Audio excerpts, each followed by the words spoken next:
টিমাটিমটি মাদ্রাসাতে পড়বো এবার, বলেন মাদ্রাসাতে পড়বো এবার। মা গো আমি পড়বো না গো মা, মা গো আমি পড়বো এবার আলিফ বা তা সা।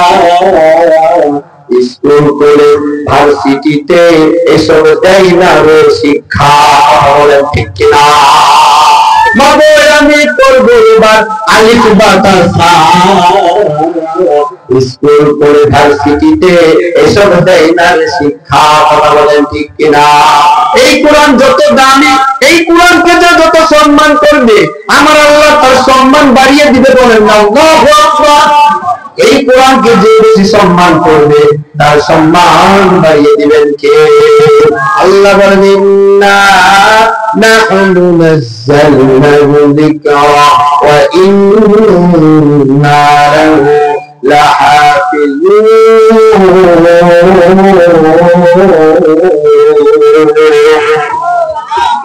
এই কোরআন আমি নাযিল করেছি, এই কোরআনকে আমি যেভাবে নাযিল করেছি, এই কোরআনের হেফাজতের দায়িত্ব আমি আল্লাহ আমি নিজের কাছে রেখে দিয়েছি, বলেন আল্লাহু আকবার। এক বুজুর্গ এক গোরস্থান দিয়ে হেঁটে হেঁটে যাচ্ছেন, এমত অবস্থায় গোরস্থানের পাশে যে রাস্তা, সেই রাস্তা দিয়ে হেঁটে হেঁটে যাচ্ছে। গোরস্থানে যাওয়ার সময় তিনি দেখতে পাইলেন কবরের মধ্যে আওয়াজ, কেমন জানি কবরের মধ্যে আযাব চলছে, আযাব।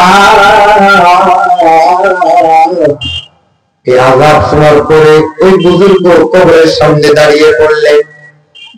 এরপর যখন সমস্ত কাজ কর্ম শেষ হয়ে গেল, তিনি তিনার নিজ কর্মে চলে গেলেন। কিছুক্ষণ দেখলেন কোন কবরের মধ্যে আযাব হয়, আযাব দেখার পরে তিনি তিনার নিজ স্থানে চলে গেলেন। নিজ স্থানে থেকে আবার তিনি পুনরায় যখন ফেরত আসে, আসার সময় ওই কবরের দিকে লক্ষ্য করে দেখে কবরের মধ্যে কোনো আযাব নাই, বলেন না আল্লাহু আকবার। মুসলমান ভাইরা আমার, গভীর মনোযোগ দিয়ে শুনুন, এই কোরআন কেমন কোরআন, এই কোরআনকে সম্মান করলে আল্লাহ কি পরিমাণ ইজ্জত বাড়ায় দিবেন। ওই মানুষ, ওই বুজুর্গ যখন গোরস্থানের সামনে আসছে, আসলে কি আর কবরের মধ্যে কোনো আযাব নাই? তিনি দাঁড়ায় গেলেন, কেন কেন কেন এমন হলো? যাওয়ার সময় দেখলাম আযাব, এখন দেখি আযাব নাই, এটার কি কারণ হতে পারে? তিনি অনেক কুমড়া খাওয়ার মধ্যে বসে গেলেন আর চিন্তা করলেন, দয়ার মালিক, যাওয়ার সময় দেখলাম কবরে আযাব, আবার আসার সময় দেখি কোন কবরের মধ্যে আযাব নাই, এটার কারণ কি? আসমান থেকে গাইবি আওয়াজ,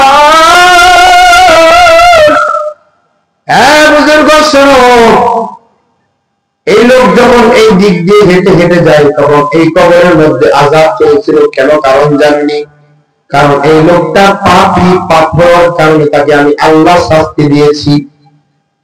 আর যখন ওই লোকটা ফেরত চলে আসে, আসার মধ্যে দেখি কবরের মধ্যে কোনো আযাব নাই। কেন জানি? কারণ হলো ওই সন্তানটি, ওই মাটি যখন মারা যায়, মারা যাওয়ার পূর্বে সে নিয়ত করেছিল তার সন্তানকে মাদ্রাসার মধ্যে লেখাপড়া করাবে, হুজুর বানাবে, পবিত্র কোরআনের হাফেজ বানাবে, এই নিয়ত সে করেছে। যার কারণে সে এই গোরস্থানের মধ্যে শায়িত থাকা অবস্থাও কবরের আযাব বহন করছে। কিন্তু স্ত্রী তার দায়িত্ব পালন করছে। কেমন দায়িত্ব? কেমন? স্বামীর দায়িত্ব সে পরিপূর্ণরূপে পালন করছে। কেমন? কারণ স্ত্রীর দায়িত্ব হলো, স্বামী মারা গেছে, স্বামীর দায়িত্বকে পরিপূর্ণরূপে পালন করা। আজ যখন সন্তান ধীরে ধীরে বড় হয়েছে, ওই সন্তানকে মাদ্রাসার মধ্যে ভর্তি করাইছে, আর এই সন্তানকে সর্বপ্রথম ওস্তাদ বলছে, বাবা পড়ো বিসমিল্লাহির রহমানির রহিম, বলেন না আল্লাহু আকবার।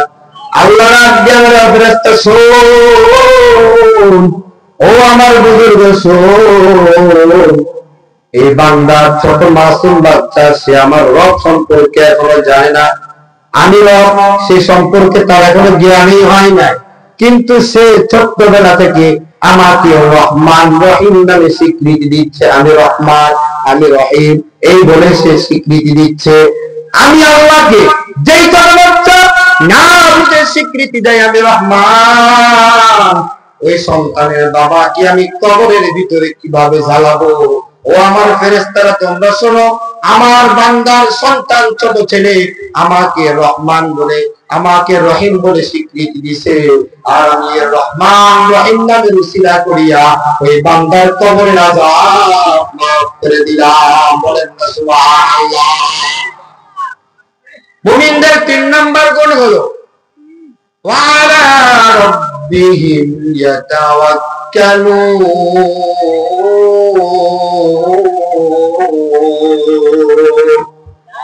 মুমিনরা সর্বদাই সর্ব অবস্থায় তাওয়াক্কুল করবে কার উপর? কথা বলেন, কার উপর? মুমিনরা সর্বদাই সর্ব অবস্থায় তাওয়াক্কুল করবে কার উপর? আল্লাহর উপর। কিন্তু আমরা এখন তাওয়াক্কুল করি বাবার উপরে। কথা বলেন ঠিক কিনা? আর আমরা বলি কিরামান কাতিবিহিন, রোজ হাসরের দিন। কথা বলেন ঠিক কিনা? কিরামান কাতিবিহিন, রোজ হাসরের দিন, আল্লাহর দরবারে যদি করে অভিযোগ আমি বলবো দুনিয়ায় ছিলাম হেলাল বাবার লোকে। কথা বলেন ঠিক কিনা? এরকম মানুষ বাংলাদেশে আছে না ভাই? আল্লাহ পাক রব্বুল আলামিন বলে, বান্দা শোনো, সর্বদাই সর্বক্ষেত্রে তাওয়াক্কুল করবে আমার উপর। ওয়া আলা রাব্বিহিম ইয়াতাওয়াক্কালুন। তুমি যদি আমার উপরে তাওয়াক্কুল করো, তাওয়াক্কুল করার পরে সর্ব অবস্থায় তোমার বিপদ আপদ বালা মুসিবত সব কিছু দূর করে দিবেন কে? আল্লাহ পাক রব্বুল আলামিন বলে, বান্দা শোনো, কত নবী আমার উপরে তাওয়াক্কুল করেছে, বিনিময়ে আমি কি করেছি? বিনিময়ে আমি আল্লাহ পাক রব্বুল আলামিন প্রতিটা নবীকে বালা মুসিবত থেকে আমি তাদেরকে রক্ষা করেছি। বলেন না সুবহানাল্লাহ। ওয়া আলা রাব্বিহিম ইয়াতাওয়াক্কালুন। আল্লাহ পাক রব্বুল আলামিন বলে, তাকায়া দেখো ও ইব্রাহিম আলাইহিস সালাতু ওয়াস সালামের দিকে। ইব্রাহিম আলাইহিস সালাতু ওয়াস সালামকে কাফের মুশরিক বেঈমানরা নমরুদরা আগুনের মধ্যে নিক্ষেপ করার জন্য প্রস্তুত হয়ে গেল, আর ইব্রাহিম কোন দিকে না তাকাইয়া আমি আল্লাহর উপরে তাওয়াক্কুল করেছি। বলেন না সুবহানাল্লাহ। এই তাওয়াক্কুল করার ফলে কি হয়েছে? আমি আল্লাহ পাক রব্বুল আলামিন আগুনকে ওয়াদা দিয়া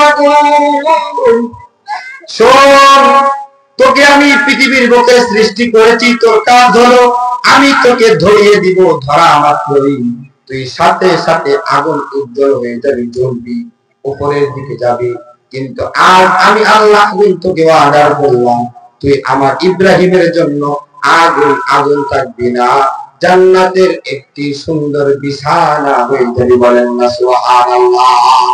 আল্লাহ পাক রব্বুল আলামিন আয়াত নাযিল করে বললেন, কুলনা ইয়া নারু কুনি বারদান ওয়া সালামান আলা ইব্রাহিম। চিৎকার করে বলেন আল্লাহু আকবার।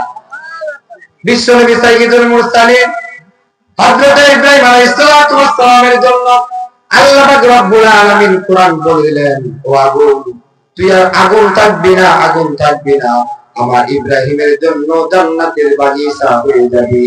আমার আল্লাহ পাক রব্বুল আলামিনের কথা অনুযায়ী বারদান ওয়া সালামা, নিরাপদ একটি সুন্দর স্থান, জান্নাতের বাগান বিছানা হয়ে গিয়েছে। বলেন না সুবহানাল্লাহ। তাওয়াক্কুল করব কার উপরে? আল্লাহর উপরে তাওয়াক্কুল করব। আল্লাহর উপরে তাওয়াক্কুল করলে আল্লাহ পাক রব্বুল আলামিন আপনার আমার সমস্ত বালা মুসিবত দূর করে দিবে। বলেন ঠিক কিনা? আল্লাহ পাক রব্বুল আলামিন মানুষকে সৃষ্টি করেছেন, পৃথিবীর বুকে মানুষকে সৃষ্টি করার পূর্বে কোন জাতিকে আল্লাহ পাক রব্বুল আলামিন বলেন নাই, কসম খেয়ে বলেন নাই মানুষ তুই হবি, এই তুই হবি। কিন্তু আল্লাহ পাক রব্বুল আলামিন মানুষকে সৃষ্টি করার পূর্বে চারটি কসম খেয়েছেন, ওয়াত্তিনি ওয়াজ-জাইতুন ওয়া তুরি সিনিন ওয়া হাযাল বালাদিল আমিন। তিনের কসম, জাইতুনের কসম, ওয়া তুরি সিনিন, তুর সিনিনের কসম, ওয়া হাযাল বালাদিল আমিন, নিরাপদ স্থানের কসম। শোনো শোনো মানুষ, আমি চারটা কসম খেয়ে বলছি, লাকাদ খালাকানাল ইনসানা ফি আহসানি তাকবীর। পৃথিবীর মধ্যে যা কিছু সৃষ্টি করেছি, তার সৃষ্টি করার পূর্বে আমি বলেছি কোন ফায়াকুন হয়ে যাও, বলেছি আর হয়ে গিয়েছে। কিন্তু মানুষকে আমি যখন আল্লাহ পাক রব্বুল আলামিন সৃষ্টি করেছি, তখন মানুষকে বলি নাই কোন ফায়াকুন হয়ে যাও, বরং আমি বলেছি খালাকতু বিয়াদাই, আমি আল্লাহ তোমাকে আমার নিজ কুদরতি হাতের মাধ্যমে সৃষ্টি করেছি। বলেন না সুবহানাল্লাহ।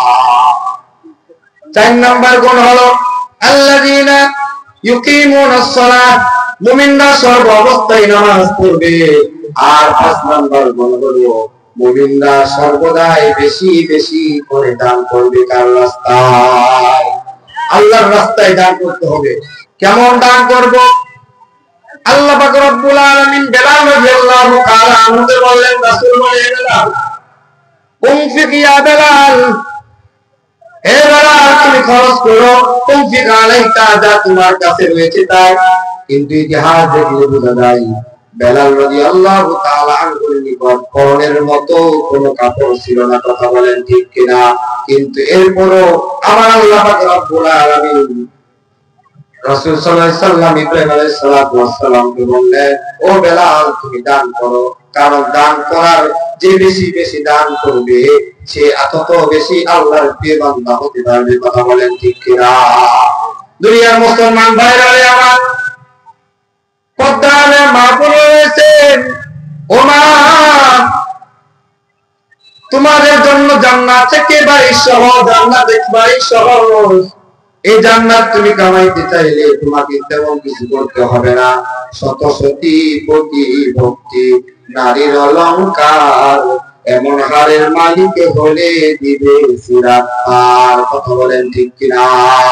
কোন মা বোনরা যদি সৎ হয়, সতী হয়, আর যদি স্বামীর আমানত ঠিক মতো রাখে, এই 3-4টা গুণের গুণান্বিত যে সকল মা বোনেরা হতে পারবে, তাদেরকে আল্লাহ পাক রব্বুল আলামিন কিয়ামতের ময়দানে জান্নাতের ফয়সালা দিয়ে দিবেন। বলেন না সুবহানাল্লাহ।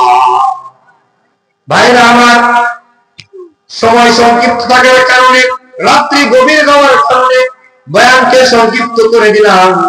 ভাইরা আমার, এই মাদ্রাসা আপনাদেরই একটি প্রতিষ্ঠান, দ্বীনি প্রতিষ্ঠান। এই প্রতিষ্ঠান হোক আপনারা কারা কারা চান, যদি হাত তুলে দেখান কারা কারা এই প্রতিষ্ঠান বড় হোক চান। এই মাদ্রাসায় যদি আজকে 2টা ছাত্র পাগড়ি প্রদান করেছে, আগামীতে যদি এই মাদ্রাসা থেকে 10টা ছাত্র পাগড়ি প্রদান করে বের হয়, এটা সুনাম অর্জন হবে কোন এলাকার? কথা বলেন কোন এলাকার? এই জন্য এই মাদ্রাসার প্রতি আমাদের সকলের দায়িত্ব থাকার দরকার আছে না নাই? কে আছেন ভাইরা আমার? কে আছেন এই মাদ্রাসার জন্য 10,000 টাকা করে দান করবেন? এই মাদ্রাসার উন্নয়নের জন্য 10,000 টাকা দান করবেন। আল্লাহ পাক রব্বুল আলামিন বলে, আল্লাযীনা ইউনফিকুনা ফিস-সাররা'i ওয়াদ-দাররা'i ওয়াল কাযিমিনাল গায়যা ওয়াল 'আফিনা 'আনিন নাস। বলেন আল্লাহু আকবার। কোন বান্দা যখন সচ্ছল অবস্থায় থাকবে সে বেশি বেশি দান করবে, আর যখন অসচ্ছল অবস্থায় থাকবে সে কম কম দান করবে।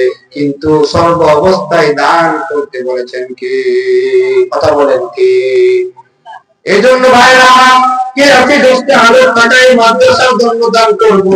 এখন নয়, নগদ নয়, বাকি দান করব। কেউ আসেননি? এই মাদ্রাসা আমাদের কি মাহফিলের আজকে প্রধান অতিথি আসে না?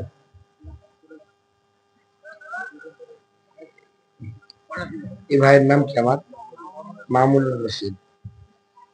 মামুনুর রশিদ ভাইয়ের কাছে 10,000 টাকার আবেদন আজকাল শুধু হাত তুলে দেখায়। আল্লাহ পাক আমার মামুন ভাইকে কবুল করুন, সকলে বলে আমিন। 10,000 টাকা এই মাদ্রাসার জন্য দান করবেন। আল্লাহ পাক রব্বুল আলামিন আপনার আব্বা আম্মার সকলের জিন্দেগির সমস্ত গুনাহ মাফ করে দিবে। আমরা সকলে দোয়া করব ইনশাআল্লাহ। আমি মুসাফির মানুষ, আমার কাছে মুসাফির মানুষের দোয়া আল্লাহ কবুল করেন। গুনাহ করবার যাই করো, আমরা আজকে সকলেই মুরব্বিরা আছেন, বাবারা আছেন, দাদারা আছেন, মা বোনেরা আছেন, সকলে মিলে আজকে দোয়া করব। কে আছে এমন 10,000 টাকা এই মাদ্রাসার জন্য দান করবে? কে আছেন ভাই? 10,000 টাকা আছেন নি কেউ? আলহাজ নুরুল ইসলাম ভাই 2,000 টাকা সহ সভাপতির কাছে এটা হবে না, কথা বলে ঠিক কিনা? দিয়ে চলে গেছে সভাপতি সাহেব আলহাজ মোহাম্মদ ফরজন আলী। আল্লাহ পাক আমার এই হযরতের আমাদের এওয়ার্ডের মেম্বার মুকুল মেম্বার ভাই 1000 টাকা সকলে বলি আলহামদুলিল্লাহ। আল্লাহ জানে মানে বরকত দান করো। কামরুজ্জামান মুন্সি 500 টাকা আল্লাহ কবুল করো। আল্লাহ যে বান্দারা আমারে করলো সম্মান, সেই বান্দারা তুমি কিয়ামতের ময়দানে বানাইও সম্মান। মুশাররফ মাস্টার দিছে 1000 টাকা সকলে বলি আলহামদুলিল্লাহ। লিল্লাহি তাকবীর। এবার সময় তুমি যাও না, যেথায় শুয়ে আছে দূরে মদিনা। কথা বলেন ঠিক কিনা? কার কার মদিনা যাওয়ার ইচ্ছা আছে দুটো হাত তুলে দেখায়। লিল্লাহি তাকবীর। ও আল্লাহ, এই গভীর রজনীতে তোমার বান্দারা গান বাজনা শুনে নাই, যেখানে সেখানে ঘোরাফেরা করে নাই, মাহফিলের প্যান্ডেলে এসে তোমার বয়ান শুনেছে, কোরআনের তাফসীর শুনেছে। আল্লাহ এই বান্দাদের নেক মাকসাদ কবুল করিয়া নাও। আর এই বান্দাদের প্রত্যেকের মনের নেক মাকসাদ কবুল করিয়া নাও। প্রতিটা বান্দাকে মক্কা মদিনায় যাওয়ার মতো তৌফিক দান করে দাও। সকলে বলি আমিন। বড় আশা ছিল যাব মদিনায়। কে আছেন ভাই? পাশাপাশি আমরা দান করি। আর কি আছে? আলহাজ মোহাম্মদ ফরজন আলী 5,000 টাকা অধ্যক্ষ সভাপতি 5,000 টাকা হবে না। আমি একটা আশা করেছি 10,000 জনের কাছ থেকে নিব। আমার আশাটাকে রাখবেন না। লিল্লাহি তাকবীর। আলহাজ মোহাম্মদ ফরজন আলী। আল্লাহ, আমি আলেম, আমি একজন আলেম, আমাকে সম্মান করেছে, 10,000 টাকা মাদ্রাসায় দেওয়ার জন্য নিয়োগ করেছে।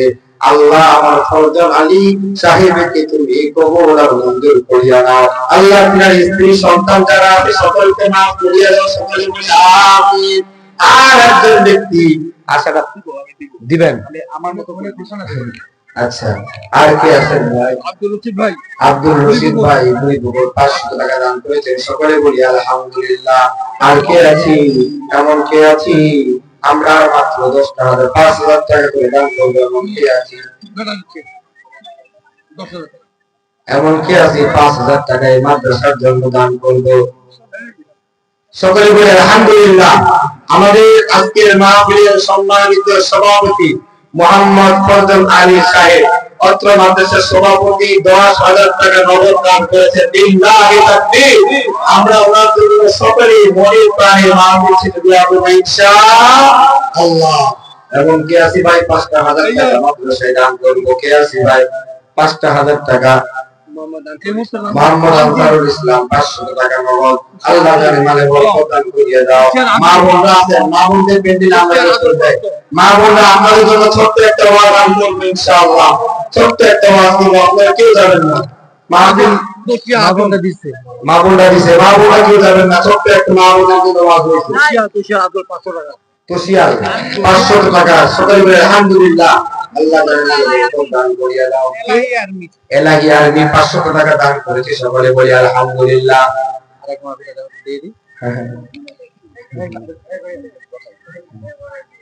আমাদের আজকে আপনারা কেউ যাবেন না।